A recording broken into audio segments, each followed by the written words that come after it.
সাহারির সময় মহান আল্লাহ রব্বুল আলামিনের ৬টি গুণবাচক নাম আপনি পড়বেন মনে মনে ২ রাকাত তাহাজ্জুদ নামাজ পড়ে, অথবা ২ রাকাত করে ৪ রাকাত তাহাজ্জুদ নামাজ পড়ে। বেশিক্ষণ সময় লাগবে না এই আল্লাহ তাআলার গুণবাচক নামের আমল করতে ইনশাআল্লাহ। ওই নারী পুরুষ কতই না ভাগ্যবান, যেই নারী পুরুষ এই পবিত্র রমজান মাসে ভোর রাতে সেহরি খেতে উঠে ২ রাকাত তাহাজ্জুদ নামাজ পড়ে, অথবা ২ রাকাত করে ৪ রাকাত তাহাজ্জুদ নামাজ পড়ে, মহান আল্লাহ রব্বুল আলামিনের কাছে আল্লাহ তাআলার ৬টি গুণবাচক নামের মাধ্যমে সাহায্য চাইবে। আল্লাহ তাআলার গুণবাচক নামের আমল মনে রাখবেন কখনো বিফলে যায় না। অত্যন্ত দামি আমল, শক্তিশালী আমল, ফজিলতপূর্ণ আমল, বরকতপূর্ণ আমল, পরীক্ষিত আমল। তো আমরা আমলের নিয়ম জানার আগে একটু প্রার্থনা করে নেই। হে মহান দয়ালু প্রেমময় আল্লাহ, আপনি আমাদেরকে এই পবিত্র রমজান মাসে ভোর রাতে সাহারির সময় জাগ্রত হয়ে উত্তম রূপে অজু করে ২ রাকাত তাহাজ্জুদ নামাজ পড়ে, অথবা ৪ রাকাত তাহাজ্জুদ নামাজ পড়ে আল্লাহ আপনার এই ৬টি গুণবাচক নামের মাধ্যমে আপনার কাছে দোয়া করার, সাহায্য চাওয়ার তৌফিক দান করুন। সকলে কমেন্টে লিখি আল্লাহুম্মা আমিন। সাহারির সময় কেন আমরা তাহাজ্জুদ নামাজ পড়ব? কি লাভ হবে? ভোর রাতে সেহরি খেতে আমরা কেন উঠব? আমরা কেন আল্লাহ তাআলার গুণবাচক নামে আল্লাহ তাআলাকে ডাকব? একটু কষ্ট করে শুনেন, তারপরে আমল নিয়ম বলে দেব। ভোর রাত সেহরির সময় এটা অত্যন্ত দামি সময়, গুরুত্বপূর্ণ সময়, যেই সময়ে মহান আল্লাহ রব্বুল আলামিন দুনিয়ার প্রথম আসমানে নেমে এসে দুনিয়ার সকল বান্দা বান্দিকে ডাকতে থাকেন রহমতের নজরে, মায়ার নজরে, কুদরতি নজরে। আল্লাহ তাআলা বলতে থাকেন, ও আমার বান্দা বান্দিরা রে, কে আছো গুনাহগার, কে আছো ক্ষমা প্রার্থী, আমার কাছে ক্ষমা চাও। আমি আল্লাহ ক্ষমাশীল, ক্ষমা করতে ভালোবাসি, তোমরা আমার কাছে ক্ষমা চাও। একবার ভেবে দেখুন, এই সেহরির সময়ে ভোর রাতে স্বয়ং আল্লাহ আমাদেরকে ক্ষমা করার জন্য, মাগফিরাত করার জন্য ডাকতেছেন, অথচ আমরা গুরুত্ব দিচ্ছি না। আমরা অন্যান্য সময় ভোর রাতে কিন্তু জাগ্রত হতে পারি না, কিন্তু রমজান মাসে আমরা সবাই জাগ্রত হই সেহরি খাওয়ার জন্য। ইচ্ছা করলে আমরা এই আমলটি করতে পারি। এই ভোররাত অত্যন্ত দামি একটি সময়। হাদিসের মধ্যে আছে আল্লাহ তাআলা সেহরির সময় ডাকতে থাকেন দুনিয়াবাসীকে, কে আছো রিজিক প্রার্থী, আমি রজ্জাক রিজিক দাতা, আমার কাছে সাহায্য চাও, আমি আল্লাহ তোমাদেরকে রিজিক দেব। কে আছো অভাবী, আমার কাছে সাহায্য চাও, আমি আল্লাহ তোমাদের অভাব দূর করে দেব। কে আছো অসুস্থ, আমার কাছে সাহায্য চাও, আমি আল্লাহ তোমাদেরকে সুস্থতার জীবন দান করব। এভাবে আল্লাহ তাআলা দুনিয়াবাসীকে ডাকতে থাকেন ওই সেহরির সময় থেকে শুরু করে ফজর পর্যন্ত। সুবহানাল্লাহি ওয়া বিহামদিহি সুবহানাল্লাহিল আযীম ওয়া বিহামদিহি আস্তাগফিরুল্লাহ। এর চেয়ে সুসংবাদ আর কি হতে পারে? একবার ভেবে দেখুন, যে সময় আল্লাহ আমাদেরকে ডাকতেছেন ক্ষমা করার জন্য, রিজিক দেওয়ার জন্য, বিপদ থেকে উদ্ধার করার জন্য, আমাদেরকে সুস্থ করার জন্য, আমাদের হাজত দোয়া কবুল করার জন্য, অথচ আমরা গুরুত্ব দেই না। আমরা দোয়া করি আল্লাহ তাআলার কাছে, ওগো মালিক তুমি আমাদেরকে এই সময়টার গুরুত্ব দেওয়ার তৌফিক দান করো, আমিন। তো আমরা কেন সেহরি খাই? কারণ সেহরি খাওয়া আমার নবীজির আদর্শ সুন্নাহ। হাদিসের মধ্যে আছে, ও আমার উম্মত তোমরা সেহরি খাও, তোমরা সেহরি খাওয়া থেকে বিরত থেকো না, কারণ সেহরির মধ্যে রয়েছে কল্যাণ, সেহরির মধ্যে রয়েছে বরকত। সুবহানাল্লাহ, বরকতপূর্ণ খাবার হচ্ছে ভোর রাতের খাবার, সেহরির খাবার। রাসূলুল্লাহ সাল্লাল্লাহু আলাইহি ওয়াসাল্লাম বলেছেন, একটি খেজুর দিয়ে হলেও অথবা এক ডুক পানি দিয়ে হলেও তোমরা সেহরি গ্রহণ করো, তোমরা সেহরি ছেড়ে দিও না। ইচ্ছাকৃত সেহরি ছাড়া যায় না। যদি কেউ ইচ্ছাকৃত ছেড়ে দেয় তাহলে সে গুনাহগার হবে। তো আমরা চেষ্টা করব সেহরি গ্রহণ করার ইনশাআল্লাহ। কেউ যদি সেহরি খেতে না পারেন তাহলে রোজা রাখতে পারবেন কি না? সেহরি যদি খেতে না পারেন ঘুমের কারণে, অবশ্যই রোজা রাখতে পারবেন। অনেকে মনে করে রোজা রাখা যায় না, এটা ভুল ধারণা। তো আশা করি বুঝতে পেরেছেন। তো আমরা কেন আল্লাহকে ডাকবো? আল্লাহ তাআলার গুণবাচক নামে। কারণ আল্লাহ রব্বুল আলামিন নিজেই আল্লাহ তাআলার গুণবাচক নামে ডাকার জন্য আমাদেরকে কোরআনের মাধ্যমে তাগিদ দিয়েছেন। মহান আল্লাহ তাআলা বলেন, ও আমার বান্দা বান্দিরা রে,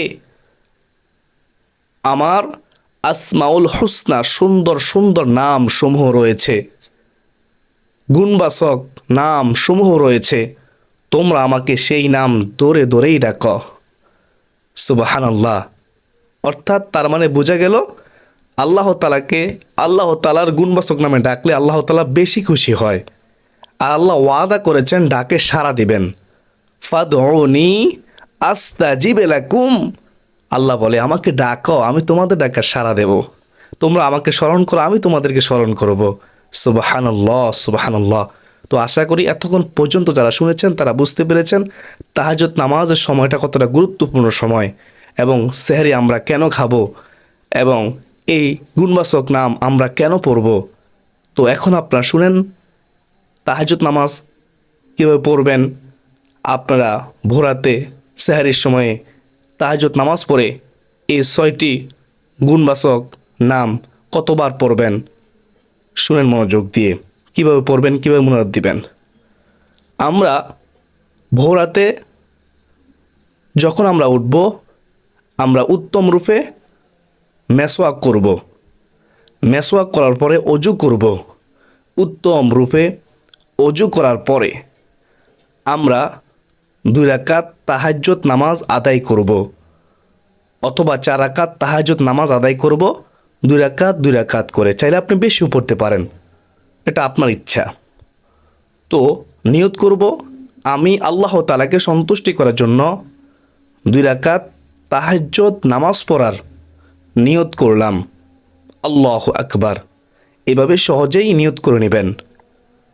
নিয়ত করার পরে আল্লাহু আকবার বলে হাত আপনি যখন বাঁধবেন, হাত বাঁধার পরে সানা পড়বেন।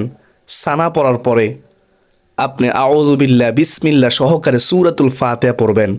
সূরাতুল ফাতিহা পড়ার পরে সূরাতুল ইখলাস 3 বার পড়বেন।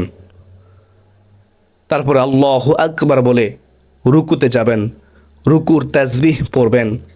তারপরে সামি আল্লাহু লিমান হামিদা বলে সোজা হয়ে দাঁড়াবেন, রব্বানা লাকাল হামদ বলবেন। তারপরে আল্লাহু আকবার বলে আপনি সেজদায় যাবেন, সেজদার তাসবিহ পড়বেন। সেজদার তাসবিহ পড়ার পরে সেজদার মধ্যে দোয়া করবেন আল্লাহ তাআলার গুণবাচক নামগুলো ধরে ধরে। তারপরে আল্লাহু আকবার বলে সোজা হয়ে বসবেন। মনে রাখবেন 2 সেজদার মাঝখানে সোজা হয়ে বসা হচ্ছে ওয়াজিব। তারপর আল্লাহু আকবার বলে আবার সেজদায় যাবেন, সেজদার তাসবিহ পড়বেন। তারপর আল্লাহ তাআলার গুণবাচক নাম ধরে ধরে আল্লাহ তাআলার কাছে সাহায্য চাইবেন। তারপর আল্লাহু আকবার বলে আপনি আবার সোজা হয়ে দাঁড়িয়ে যাবেন। প্রথম রাকাত যেভাবে পড়েছেন দ্বিতীয় রাকাতও ঠিক একইভাবে পড়বেন। শেষ বৈঠকে তাশাহুদ, দুরূদ শরীফ, দোয়ায়ে মাসুরা পড়ে ডানে বামে সালাম ফিরে 2 রাকাত তাহাজ্জুদ নামাজ আদায় করবেন। প্রথম 2 রাকাত যেভাবে পড়েছেন খুশু খুদুর সাথে মনোযোগ সহকারে একমাত্র আল্লাহকে খুশি করার জন্য। দ্বিতীয় রাকাতও ঠিক একইভাবে তাহাজ্জুদ নামাজের নিয়ত করে 2 রাকাত তাহাজ্জুদ নামাজ আদায় করবেন। তো 4 রাকাত তাহাজ্জুদ নামাজ হয়ে গেল। 4 রাকাত তাহাজ্জুদ নামাজ পড়ার পরে তারপর আপনি বসবেন।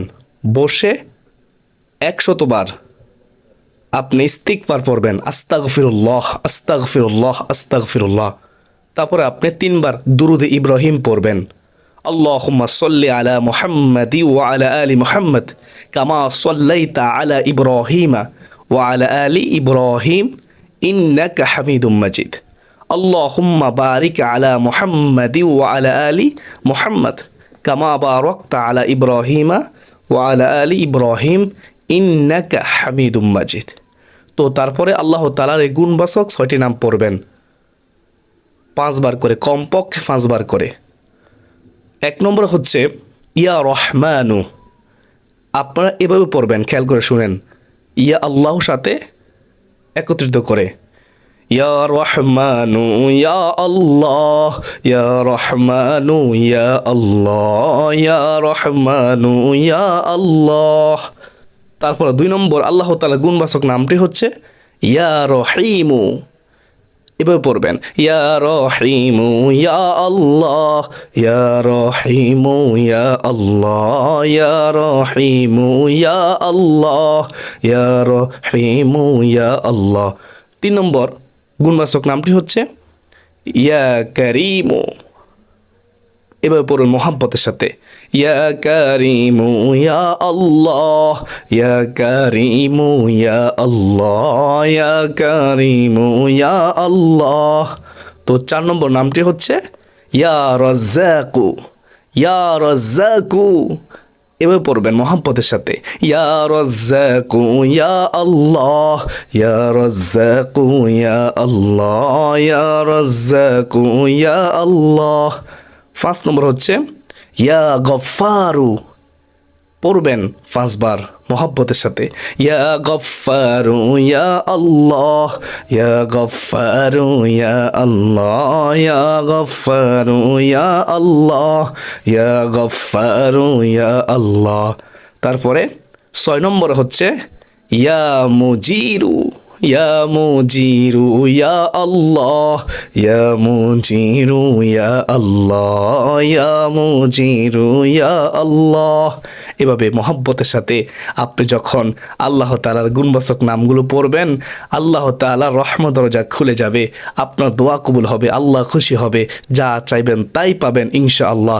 এভাবে আমল করার পরে সর্বশেষ 2 হাত তুলে চোখের পানি ছেড়ে দিয়ে আল্লাহ তাআলার কাছে সাহায্য চাইবেন, দোয়া করবেন বিশ্বাস রেখে যে আমার আল্লাহ আমার দোয়া কবুল করবেন। কারণ আল্লাহ তাআলা আমাকে ডাকতেছেন এই মুহূর্তে আমার দোয়া কবুল করার জন্য। আমি তাহাজ্জুদ নামাজের মাধ্যমে, দুরুদের মাধ্যমে, ইস্তিগফারের মাধ্যমে, আল্লাহ তাআলা গুণবাচক নামের মাধ্যমে সাহায্য চাইতেছি, দোয়া করতেছি, অবশ্যই দোয়া কবুল হবে, এই বিশ্বাস রেখে দোয়া করবেন। যদি আপনি হালাল খাদ্য খেয়ে থাকেন, হারাম থেকে বেঁচে থাকেন, ইনশাআল্লাহ অবশ্যই আপনার দোয়া কবুল হবে। আল্লাহ রাব্বুল আলামিন আমাকে, আপনাকে, আমাদের সবাইকে আল্লাহ তাআলার কাছে সাহায্য চাওয়ার, তাহাজ্জুদ নামাজ পড়ার, আল্লাহ তাআলা গুণবাচক নামগুলো পড়ে আল্লাহ তাআলার কাছে সাহায্য চাওয়ার তৌফিক দান করুন। সকলে বলি আল্লাহুম্মা আমিন ইয়া আরহামার রাহিমিন।